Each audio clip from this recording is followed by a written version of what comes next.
Olá a todos, meu nome é Cando Alfredo e hoje vou dar continuidade aqui à série de questões do Daily Byte para entrevista de Big Techs. Estamos aqui no 13º dia, que é o dia do Intersection of Numbers, ou seja, em tradução literal, interseção entre números. Essa questão é bem interessante porque ela é perguntada pelo Google em várias entrevistas de código. E como é que ela funciona? Seguinte, dadas duas arrays de números inteiros, a gente tem que retornar a interseção entre elas. Uma observação a ser feita é que a interseção é um set de elementos que são comuns a ambas arrays, ou seja, números que existem tanto num array quanto na outra. A questão do LeetCode está nesse link aqui, que vai estar na descrição do vídeo, inclusive o notebook também vai estar na descrição desse vídeo, para caso queira dar uma olhada, uma revisada e criar novas soluções. E alguns exemplos para a gente se ambientar aí como é que funciona essa questão são os seguintes. Dadas as seguintes arrays, nums1 sendo 2, 4, 4, 2 e nums2 sendo 2 e 4, a gente tem que retornar 2 e 4. Por quê? Porque são os números que têm em comum entre ambas arrays, ou seja, aparece nas duas. Aqui em nums1, 1, 2, 3, 3 e nums2, 3 e 3, a gente retorna 3. Por quê? Porque basicamente 3 é o único número que aparece nas duas arrays, né? E assim, se esse número 3 aparece em ambas arrays duas vezes em cada, não importa. Se apareceu uma vez em cada um, só vai retornar uma vez esse número dentro desse array da interseção. E para caso as duas arrays sejam totalmente diferentes, ou seja, não tenham nenhum número em comum, a gente retorna aqui um array vazio. Beleza, então vamos pensar aí como é que a gente pode fazer essa solução, né? Como eu já havia citado, não tem importância se tem 1 milhão de vezes num array e 2 milhões em outro, o mesmo número. A única coisa que importa é se apareceu pelo menos uma vez em um array e uma vez no outro. Então, para a análise ficar sem duplicatas, ficar mais fácil de se analisar como é que funciona, a gente pode transformar essas duas arrays aqui, a nums1 e a nums2, em um set. Porque, basicamente, um set vai ser uma estrutura que vai ter aí números apenas números únicos, né? Ou seja, não vai ter números duplicados, triplicados, quadruplicados. A gente só vai ter os números que existem dentro unicamente, né? E a gente pode fazer isso para o nums2 também. Ou seja, set de nums2. Beleza, basicamente agora a gente está com um set formado para as duas arrays que vieram. A gente está com os números que apareceram sem eles estarem aparecendo mais de uma vez dentro da variável. Então, como é que a gente pode encarar aqui em específico para resolver essa questão? A gente tem que ver aqui o seguinte. O menor array, o tamanho do menor array, vai definir muito da interseção. Porque a interseção não vai ser não vai ser maior do que o menor array. No caso aqui, o menor set, né?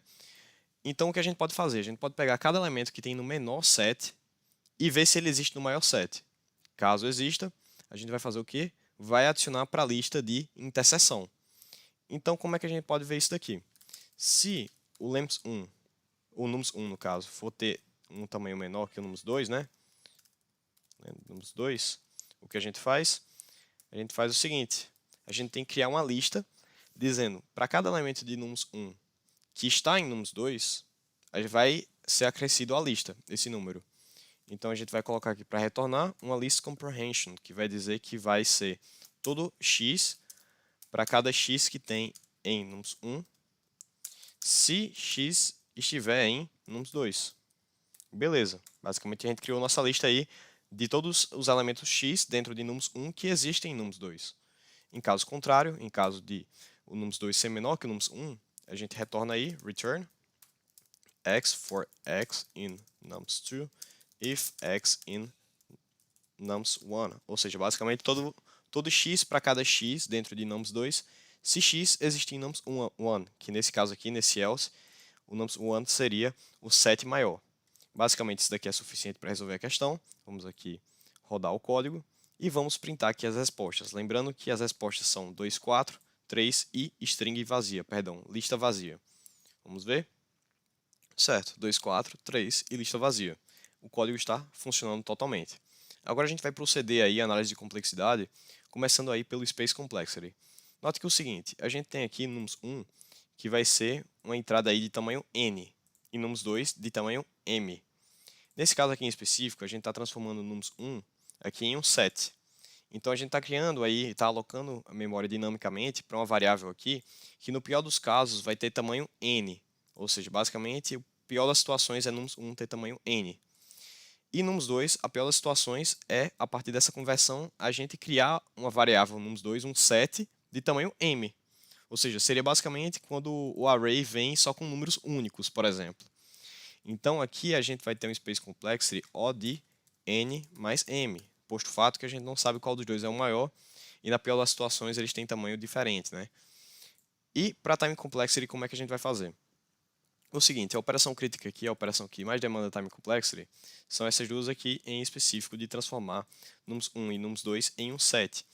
Ou seja, a gente vai ter que iterar em cima de nums1 e nums2 para criar essas variáveis. A gente vai ter que percorrer nums1 inteiro aí de tamanho n e nums2 de tamanho m para criar essas variáveis. Então vou dizer aqui que o time complexity é de O de n mais m.